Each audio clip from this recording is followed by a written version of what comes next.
Jay West with South Sixth Bodega, a creative hustler and marketing genius who turns everything into gold the moment he touches it. Military veteran, innovative chef, and entrepreneur. He's our Swiss Army knife of the city of the Southwest, Tucson.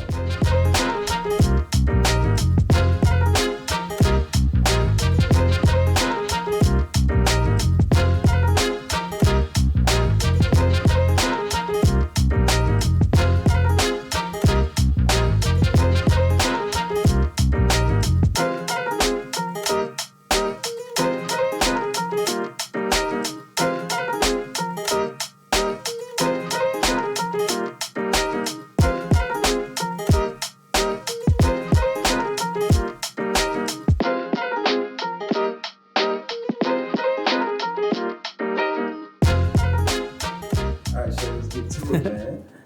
I'm down. Tell us about your experiences that led you to cooking.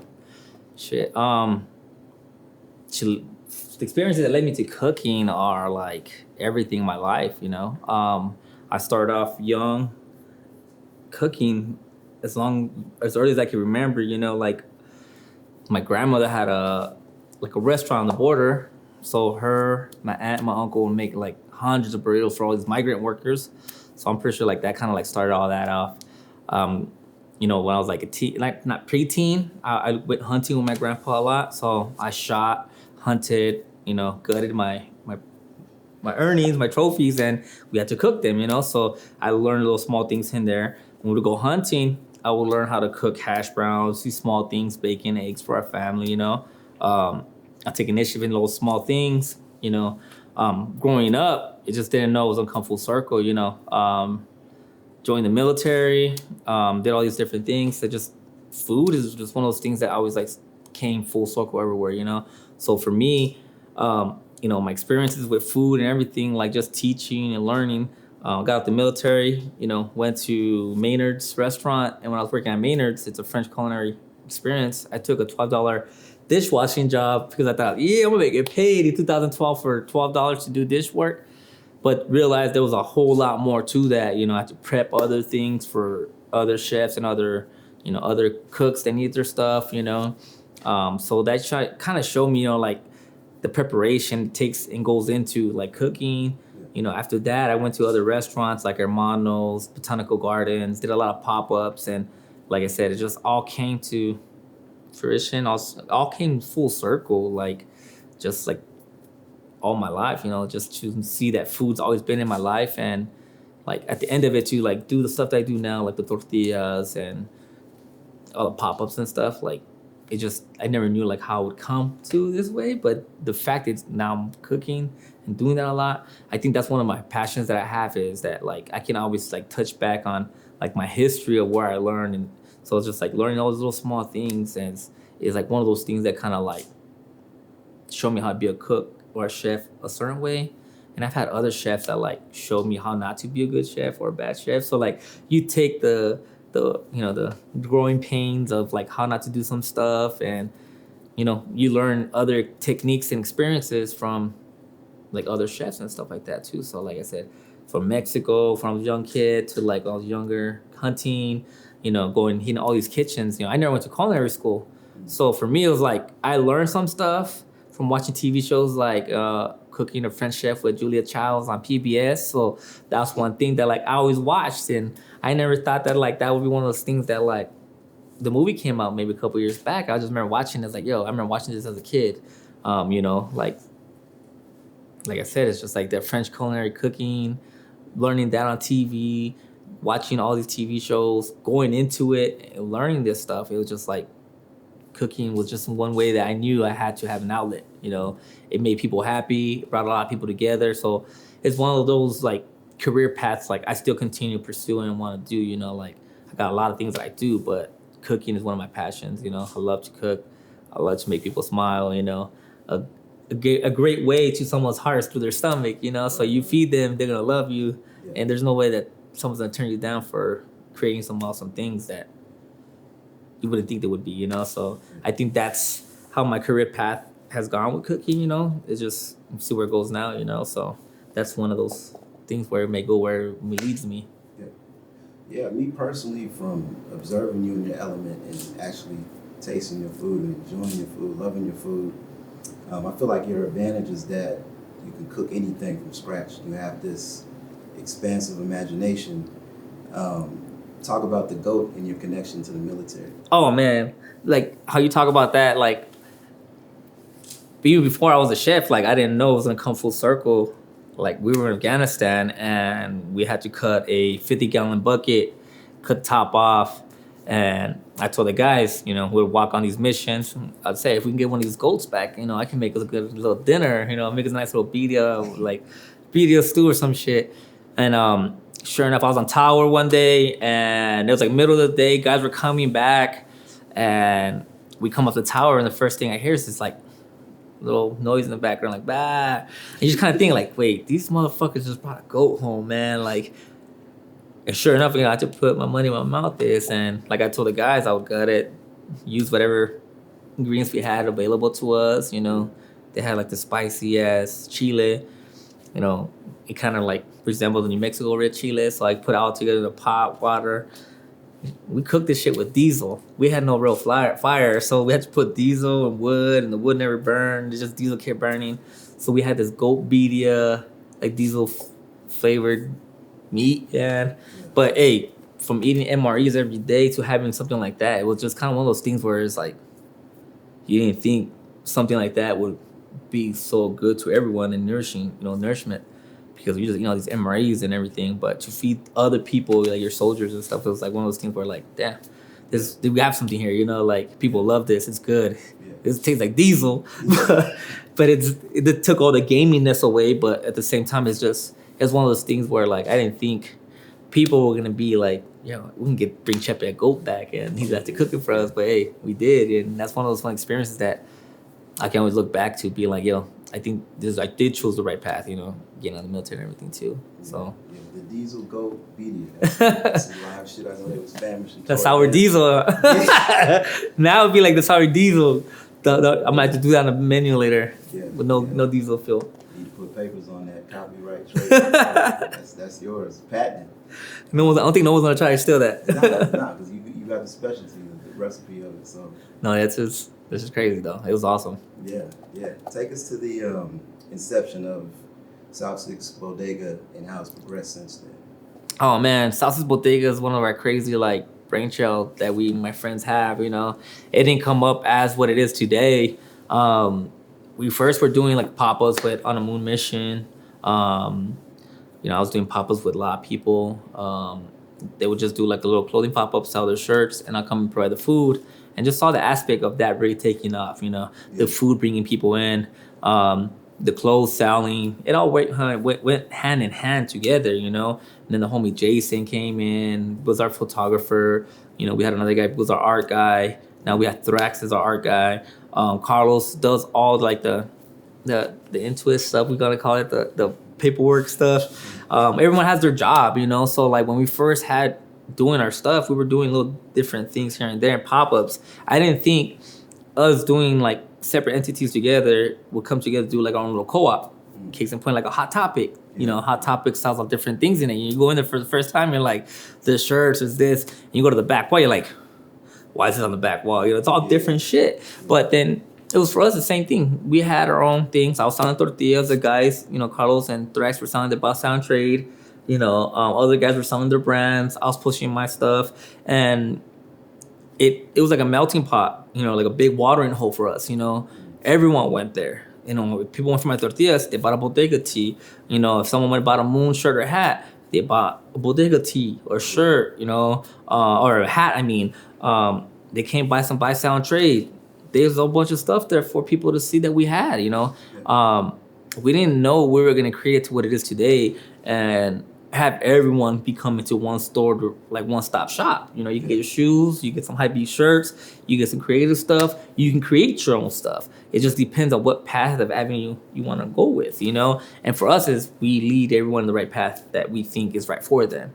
But we don't stop them from what they want to do, you know? And for us, it's like, what Bodega was when we first started, it's still everybody eats, you know, because we want everyone to earn and create something of their own with the shop that we have, the platform that we give people. Yeah. So when, you know, incidentally, we created this big old like watering hole where everyone went to, we didn't know that Bodega was gonna, you know, blow up that much bigger, you know. Yeah. I'm just trying to sell tortillas. I like the homies trying to sell their shirts, you know.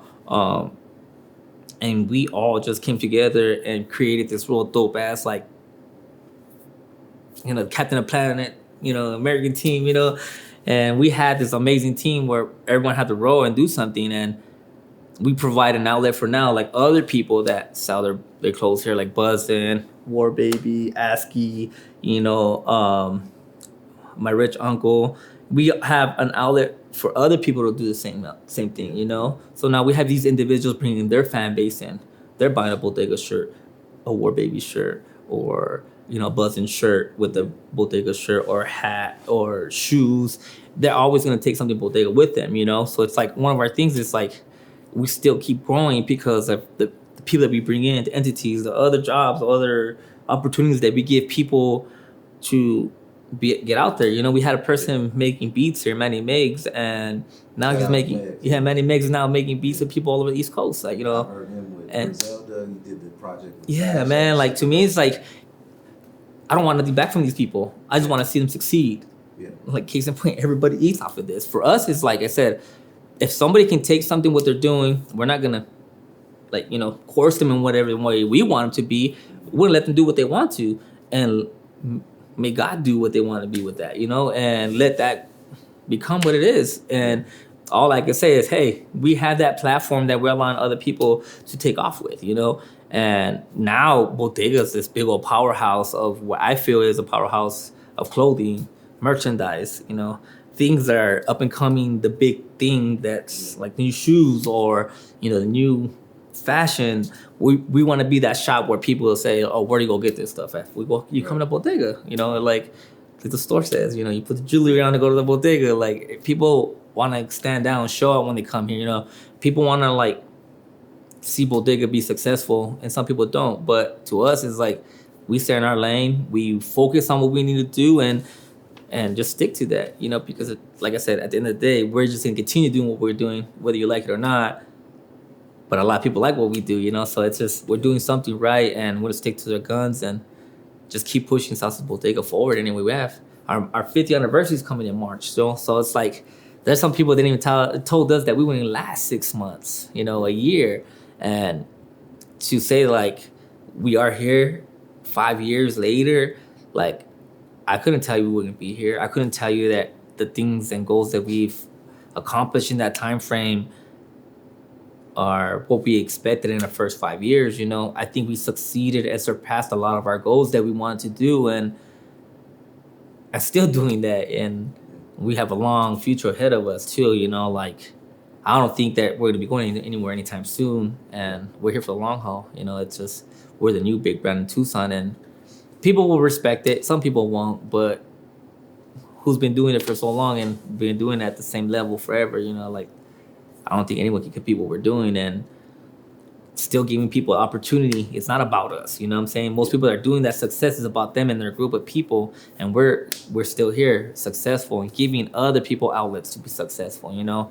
Yeah. So I think people rock with y'all so heavy because you validate and stamp the slogan, everybody eats. Oh yeah, definitely. So other people will come in and they can push their brand, and it's you know, a trusted place, a safe place to come, and everybody loves y'all. It legitimizes what they're doing. Instead of meeting someone in the parking lot, hey, you can go pick up my stuff at South Sixth Bodega in the Tucson Mall. Yeah. What? You're in the mall? That right there just catapults people into another like atmosphere of like their brand. Like there's people doing nothing against them, but what they're doing is okay. Yeah. But like don't see what we're doing is cool. You know, they're gonna hustle the same way we did. Yeah. I like that. You know what I'm saying? Like I want to see people grind. Not everyone's gonna come to the store and want to sell their stuff here. You know. Yeah. Not everyone's gonna ask, and we can't sell everyone's stuff in here. But I want to see people hustle, and and for us, it's like we kind of lay that foundation for people to be like, damn, we can do it. They can do it. You know what I'm saying? Like they can see us being from the same area they are, and come up the way we did, and let them be like, yo, this is the way we can do it. this is the way we did it. This is how you can do it. Yeah. You don't have to follow us, but this is the way that we did it the right way, you know? So, like I said, everybody eats, you know, everyone's going to get something. Yeah. And it's like, you know, that's another thing I've witnessed also firsthand. And you and I speak in references with TV and movies all the time since we met. So watching y'all, like, it's witnessing, like, the show Entourage. Like, everybody has their own specific thing that they blossom in. And you kind of run around and you kind of glue it together. And talk about, like, I always speak on your genius as a creative hustler and marketer. How is it that everything you touch seems to turn to gold? Like, what do you think the essence of you dictates that and kind of like alchemizes that into everything? Bro, you're like one of the first people that told me that like everything I do touch turns to gold. And like I thought it was just like my hard work, like my due diligence to just keep driving, bro. Like, and I thought we were blessed, you know. And my homie Thraxkins, our graphic designer, says we're not blessed, bro. We work hard every fucking day for this. And like for us, like we just been grind, you know. We just stay grinding, and there's no got the theme music. Y'all got Larry June on every time I come here, Nipsey Hussle. So it's that manipulation that we do to ourselves. You know what I'm saying? Like if we eat, sleep, and breathe success, that's all we're gonna be thinking about. You know what I'm saying? Like, I just think I just have this like don't quit mentality. I don't have like okay, I have a limit.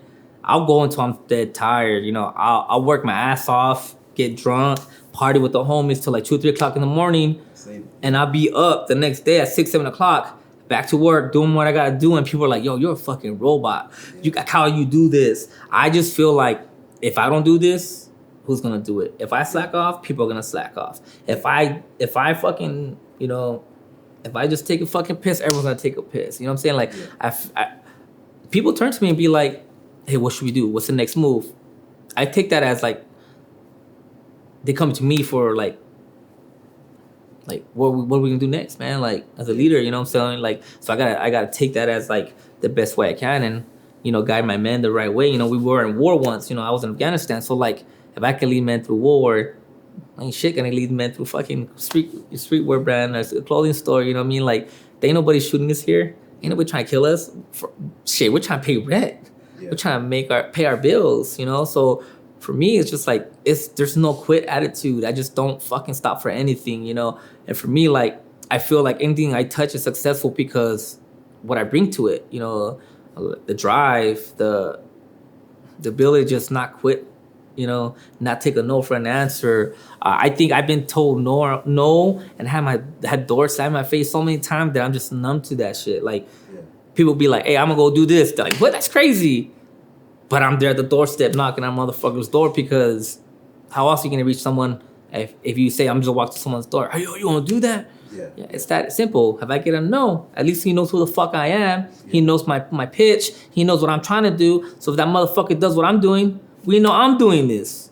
You know what I'm saying? And that's how I am. It's like, I'm gonna put all my ideas out there for people. They can take that shit and run with it. And I don't give a fuck. And successful, I brought that shit up. I don't give a fuck, bro. Like, I see other people doing this shit and not successful. Yeah. We can show them how to do stuff a certain way, and then they become successful. It's because they follow how we do shit. You know what I'm saying? Yeah. I don't know how to explain it, bro. I feel it like even like in your tone and, you know, you getting amped up in the energy. And we've spoken, you know, about different stuff before. Like, I remember we talked about one of my favorite books by Napoleon Hill entitled Think and Grow Rich. And there's a part in it where he talks about there was like this soldier or warrior, and he took this ship across the waters, and they got to this island, and he told his men, turn around and burn the ships behind you. We either win or we die. So I always relate that story to you when I'm around you, because everything is like, burn the ships behind us, we win or we die. And it's like, I identify heavily with you because there's no turning back. Drive. Yeah, of that drive. And it's like, I gravitate towards people like that because I told you also, like, in the mornings, like, I'm big on affirmations. And I made my own affirmation up. I'll literally look in the mirror and say, I dare a motherfucker to outwork me every day. And like when I'm saying that, I'm really competing with myself. So it's a paradox. I'm not really challenging nobody else. No, for sure. I'm challenging myself. Exactly. But anybody else who wants to get in the ring, we can go 100 rounds, Yeah. you know? So I look at you and I'm like, when I'm around you and I leave and walk away from you, I'm like, damn, I'm fucking turned up. I gotta go take some milk and magnesium or some shit because this fool's so hyped up. Like, I'm hyped up. So I love that about you. I just that energy I keep with people, bro. Because like if you keep it 100 with them, it's like you're gonna see the energy. And when you see someone not be 100, you know it's fake or it's them trying to put off something because they don't like you. Yeah. And to me, it's like I get that. I could read motherfuckers like a book, bro. I wouldn't have war. I could see motherfuckers trying to kill me. You know, makes you think I'm not gonna see you not like me. Yeah. You know what I'm saying? Like to me, it's like I know motherfuckers when they like me, they don't like me. Or to me, it's like I just smile on their face and just hell yeah, thank you, man, appreciate you. But I know where you were like a couple days ago. I know where you were like 2 weeks ago. I know where your head was a month ago. You know what I'm saying? Like I appreciate those who come around more because they'll become your hardest and strongest followers, and you'll become almost like an advocate for you. Because they were turned wrong, they were proven wrong. I guess you could say that like they wanted to see you fail so bad. They're one of your biggest supporters and pushers. Like they'll be here calling people your Jesus if you do everything right for them. You know what I'm saying? Like walk on water. Exactly. And if you can make a motherfucker believe shit, bro, like there's nothing like you doing it yourself to making me let them know like, hey, if you don't think you can do it, I'm gonna do it for you. So I can show you by a fucking example that it's easy, it's doable. And that's all I've been doing, bro. Like I'm just trying to lead by example. Let my business partners see what's up, and like I goof around, I joke around a lot, bro. But I have this energy that, like I said, it's just unmatched. Like you said, like I'll look in the mirror and I want to dare motherfucker outwork me, and I'll think me, I'll hustle me, anything. I doubt they can do that. They can probably do it their own way. I guarantee there's a lot of people that can hustle and make money their own way. Absolutely. But I for sure haven't seen nobody grind the way I grind and push the show I push. You know, like to me, this is like all I've ever done is just like my work proves for itself, my work ethic shows for itself, and my word, you know, that's all I got, you know, at the end of the day, and that's all you can have, you know, so.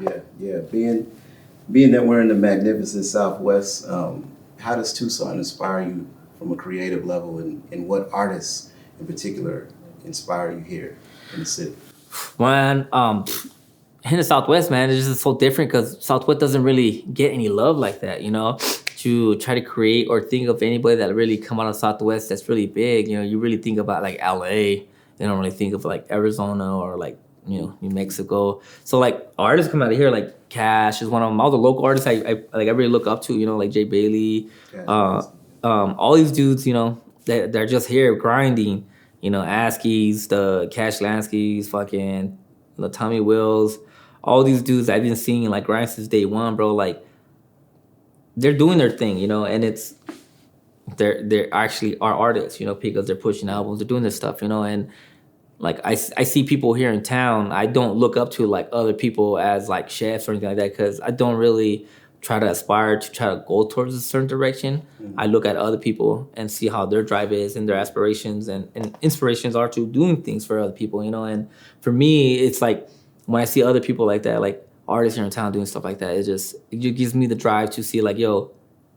I've been doing this shit for like 20 years, hustling, and I see new cat come in.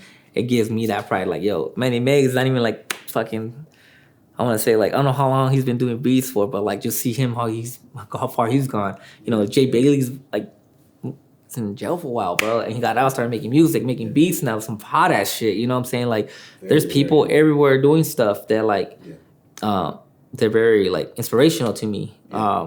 It's just like the homie Ego and MTN over there and B Sneaks, they have their own studio. They're like their own little small spot, bro. And to me it's like how these dudes are doing stuff. It's like these are all people I look up to because like they're artists in town, bro. Like they're just the same way I was, you know, like trying to make it come up. And like I said, we have the outlet to give these people that platform to get out there, and it's a lot more easier for people to get out than it was like 10 years ago, you know, like when Cash was trying to get out and all these other artists. So it's like, for me, it's like seeing what they do, like just drives me more because like these motherfuckers are trying to get it just like me out the mud, bro. Like working hard every day, you know, doing their own little shows here at Thunder Canyon or wherever the fucking case may be, open up for randos just so they can get checked out. You know, Marley B out here just fucking going on tour with everyone, you know what I'm saying? Like, Marley B. Shit, man, like, the other day, it was crazy, that dude's crazy, bro. Like, I did one of his music videos back in the day too. Like he's one of the people that like just told me keep doing what I'm doing, bro. Like I'm gonna do good, and I didn't continue doing video, but I did other stuff. You know what I'm saying? Like you're our Swiss Army knife. You do a little bit of everything. That's what separates you and makes you unique. Do you feel like there's like a collective that's forming right now? Like all these people are coming together and like we need to, bro, making each other stronger. I think we need to because like I remember back in the day, like you didn't hear nothing about Southwest or like in Texas music. But when you saw like Mike Jones, Slim Thug, Paul Wall, all got together, collaborated, pushed one another, I think that catapulted that Texas feel music. Yeah. We don't have that here. There is a lot of support stuff here, but there's a lot of like I'm gonna say things that hold back a lot of artists here in town. Not them per se, but the venues or people that don't allow locals to get out because of the stigma of locals, I guess you could say. We have a lot of local artists here in Tucson that got bangers, bro. They got music that's like, you should be on the radio, you know what I'm saying? And they don't get that love. And I only wish for them to get that, you know? And for them, I see it happening. It's just gonna take a little more time. I think like, has to be like the radio has to push a lot of the artists here in town. Like a lot of the local radio stations have to push that for us to really get out. I think the collective of the people here in town I love the way it is. It's not the way it was like 10 years ago, you know. People would not support other people artists. It's like, oh, I got this artist, I'm gonna support this artist, you know. Like I got a lot of local favorite artists, you know what I'm saying? Where people back in the day was, I don't listen to Cash, I don't listen to Tommy Will, oh fuck that guy, oh fuck this dude. It's like, no, like they all need to work together to get out the city, you know, in the art too. And it's just like I've been listening to Tommy Will's album, God Will, and it's like the features are crazy. It's everybody that we're talking about, you know, so I love to see that. And it's like also with the technological advancement now, you can take out the middleman. Like I saw a post of Marley B the other day. He was celebrating, he got his first 1 million streams. Yeah, that's dope. You know, so I was like, yo, that's salute. You know, shout out Marley B. Yeah, shouts like heavy. So I love to see that because, you know, there's so many multi-talented, multi-faceted. And everyone needs to get out somehow, bro. And it just needs to be that one person. I always say Tucson is at that cusp. The water's dripping on it. Excuse me. The water is dripping into this cup, and you can see where the water is like overflowed the cup, right? Yeah. And you can see through that, and you can see the water can overflow. But what's holding it back? Yeah. It's just that barrier. That's the cup. Yeah. Yeah. You just need a couple more drops, and that's just gonna overflow. And we just need something that's gonna take that over the top, like with the stuff you're doing, bro. Like I think that's gonna help out a lot of local artists here in town. That don't really see that niche of their background and what they do, and people get to see other artists for what they really are, not what people see them as or perceive them, because they're all really great artists, you know. And that's the primary objective of the show. It's like to form that collective and show not only, you know, what you see, but what I see, what we see, the country, the world, like it's putting that lens on it, and I feel like that's what we're doing. I was talking to Fiona Phoenix yesterday, who's also one of the interviewees, and she was tripping out because she was like, yo, like what we're doing is like the Harlem Renaissance 100 years ago. These were just cats that knew each other and they were in the same neighborhood, and it's like we should go to the same club and perform and make music together. So she was saying that, I was like, damn, you know, because that's what we're doing. You're exposing a lot of, it's shedding a lot of light on people that wouldn't normally get. Yeah. Or like even myself, like I'm pretty sure people are not gonna know what I do because I do so much. But they're gonna know now, you know. But they're gonna make them look. They're gonna Google search whatever it might be, and they're gonna see what we're gonna do, what we do, and they're gonna have to dig into what we actually do in the city because there is a lot here in town. There's a lot of talent in town that needs to get out, and some people don't see that. A lot of people want to get out of the city. They want to move out and get bigger. You could do it here in town. Look what we're doing here in town. You don't have to be in LA. There's 100, 1,000 other motherfuckers like you trying to do the same thing in LA. You know, why not be that big fish in a small pond in your own city first before you can go on and move on and be proud of it. Yeah, you know, that's very important. You know, so shit, I love Tucson, bro. Like Tucson, mi amor, bro. Like that's why if I were a cooking show, I was gonna call it Tucson, mi amor, because I want to show every fucking place in town, and these are all my love, bro. Like. That's what I'm saying. Like I thought you were gonna break into a song right now. No, fuck no. Shit. Start singing, pull out a guitar real quick. Nah, I really do, because Tucson is my love, bro. Because there's a lot of places in Tucson that, like, again, people that grew up in Tucson hate Tucson because that's all they know. Yeah. But when you leave the city, you miss it. There's a lot of things. Boomerang to come right back. Exactly. You'll come back and you appreciate Tucson for what it was. I was in Afghanistan, bro, and I didn't hate Tucson. It was hot as fuck out there. And we see this big ass cloud rolling in. When did we see that? Monsoons. That shit's thundering, and you can see that dark ass purple cloud coming in. Next, you know, you get this big ass breeze hit you. And then you're like, what the hell? Where's 120 degrees? Now it's breezy, like 90. Yeah. And next thing you know, it's dropping to 80 degrees, and you got this storm, micro like burst come over you for 15, 20 minutes, and then it's go back to hot again. That's the shit that made me miss Tucson. Like those little small things that like very nostalgic to like your own home. Like I was in Georgia, and the sunsets out there were weird because they look orange, and that made me miss Tucson, bro. Like, I used to hate Tucson because I thought there was nothing. But you're so far out looking outside, you don't even know what's inside the fucking city sometimes. Yeah. And it's an expansive place. It seems small, but there's so many areas, nook and crannies where you can go. And it's magic in the soil here in the desert. Like, the desert rats, there's a lot of shit that you can, like... Yeah.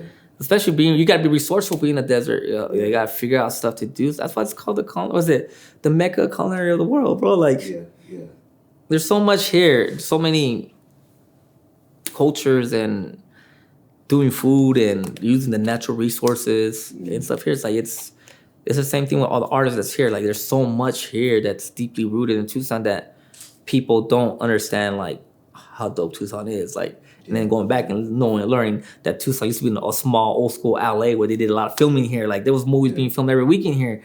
It's just things change. You know what I'm saying? It's just one of those things where kind of, again, you got to open that up for fucking Tucson to see again. And it's one of those things you got to re-blossom it for people to kind of fall in love with it again. And once you leave and you come back, it's like, man, you appreciate it more. Like, man. There's a gravitational pull here. You're going to come back and you're going to appreciate it double, you know.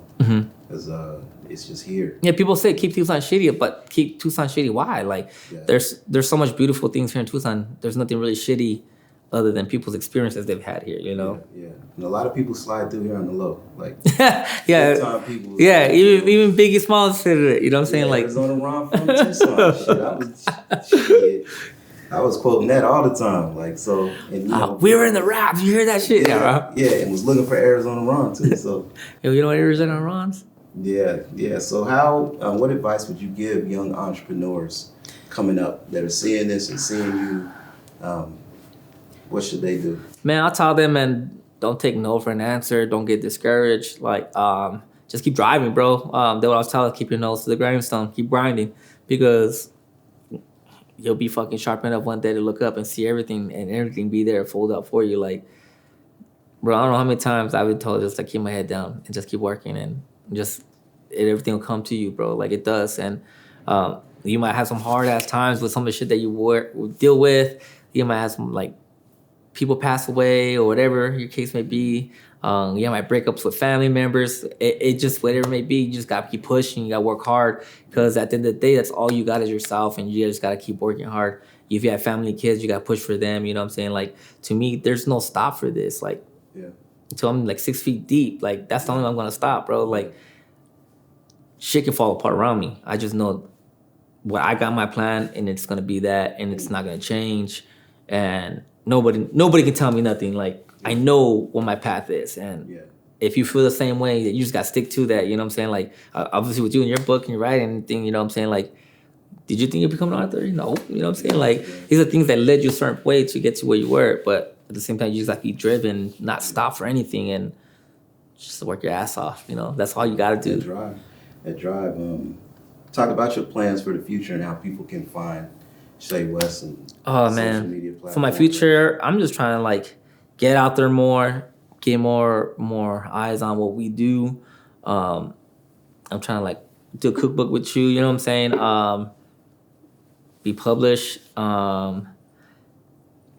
Have a restaurant, you know, I'm trying to do some cool stuff with the shop. Just stay in motion, stay relevant to stuff that we're doing, you know. Just keep working. You got a lot of shit fucking planned that it's not gonna change, you know, and we got a lot more shit to do and accomplish, you know. There's a lot of stuff. We're coming on our 50th anniversary, and we gotta go back and reevaluate a lot of stuff and see where we're gonna be at in the next 5 years, or what we wanna do in the next 5 years. And so for us, it's like, there's a lot of stuff that, like, we wanna do. It's just getting it done, you know. And you know, you can find me on Tortillas by Che West on Instagram. You can find me at Che West _ on Instagram. You can find me here at the South Sixth Bodega at the Tucson Mall. You know what I'm saying? So you can pull up. Yeah. With everybody, I think so far that I've interviewed, I set like an intention or what I see, you know, happen for them. And for you, you know, I really see you, you know, coming from like a cookbook and going to like a network television show, having your own show and like doing some super animated No, shit. I want to, bro. That should be cool because like if I could get my own show and show food and do the whole Julia Childs thing and like do my own stuff, like I think that would be something that like, shit, if I remember Julia Childs, what's gonna mean that like, you know, in 20, 30 years from now, someone's gonna remember what I was doing, you know, that'll be inspiring for someone else. And to me, it's like I just stick to my grind, you know, and let my work show other people. And I think that's like, I can't wait for that, like all just to come together. Cause I see that shit too. It's just like I told you before, I got $1 million out there. I just gotta wait I get to figure out how to put that in my bank account. It is. Yeah. Try to get it, you know. Work ethic is, you know, attractive. So, shit, I believe it. Man. And lastly, I've received a cease and desist order. And harassing one of our interviewees for the people that I know, our captain, Cash Lansky. You've been saying you're going to play on one-on-one in basketball. Can you tell us about this? So I've been trying to play this dude for a minute now. It's been like 2012. I asked him if I playing basketball. He said, okay, but he didn't want to. So it's been a while. And for me, he just keep dodging it. He's like Mayweather. I'm a Manny Pacquiao. It's just not going to meet up. It's not going to happen. And he's waiting till I get old in the wheelchair, and then he'll try to play me. That's what Mayweather did. Yeah, that's what he did. And then he get the elbow hand. I'm not a great basketball player, Cash. I'm talking to you. Come and get this. Come and get this work. But see, the importance of why I said cease and desist is because, you know, Cash is one of our jewels. It's going to be out there again. You know, I call you. I'm not going to hurt him. I'm not going to hurt him. For, you know, Pat Short from Pat Beverly, because he's wild and out of control and shit. So him and I as hoopers, who've gone way back, you know, on the hardwood many years, we see you as this, like, fucking wild dude who's gonna undercut somebody and shit. So we can't have Cash Lansky fucked up trying to go on stage. I understand that. With crutches and shit. So there's a wheelchair. Guarantee that you're gonna play safe. Yeah, I'll play safe. I play John Stockton style. I'll be up on him straight up. John Stockton's one of the dirtiest motherfuckers. That's what I'm saying. See, I can't let you play. But we got love for you, brother. We want you to win. And you know I'm gonna be tapping. No, thank you, man. Appreciate you. Yes, sir. Yes, sir. Ciao.